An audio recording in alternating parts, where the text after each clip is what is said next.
કોઈ માટે ઇન્ફ્લુએન્સર, તો કોઈ માટે ભગવાન, કોઈ માટે સેલિબ્રિટી, તો કોઈ માટે સુપરસ્ટાર. દિવ્ય ભાસ્કર લાવ્યું છે એક નવી સિરીઝ, જેમાં દરરોજ સવારે 6 વાગે વાત કરીશું રીલના રાજાઓની.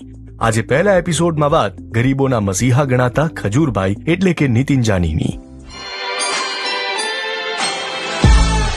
ખજૂરભાઈએ ભાસ્કર સાથે વાત કરતા પોતાના સ્કૂલના દિવસો યાદ કર્યા. આખા ક્લાસમાં ટીચર ભણાવતા હોય અને અમે છેલ્લે બધાને એક એક પાસ કરીએ, ખમણ આપવું ને સેન્ડવિચ. મને રાંધવાનું, કોઈ પણ વસ્તુ બનાવવાનો બહુ પહેલેથી શોખ રહ્યો છે, લોકોને ખવડાવવાનો બહુ. હું પોતે ભૂખ્યો રહું તો ચાલે, પણ મને ખવડાવવાનો શોખ. એટલે લાસ્ટ બેન્ચીસની અંદર હું બધી વસ્તુ બનાવું અને પાસ કરતા જઈએ. આગળની લાસ્ટમાં બેઠો પણ પહેલે સુધી બધાને પાસ કરતા કરતા જમાડતો હું.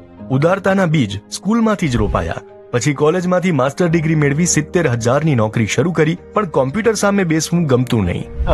હરતા ફરતા કોઈ પણ કામ નહીં, એ કરવામાં મને વધારે રસ હતો. એટલે એ સમયમાં હું વાત કરું કે ત્યારે લોનાવલામાં બિગ બોસ થતું, એમાં નાના મોટા કામ કરતા, જે પ્રોડક્શનમાં લોકોને લાવવા, લોકોને મૂકી જવા, ઓડિયન્સ બેસાડવી, એવા નાના નાના કામથી શરૂઆત કરી હતી અમારી.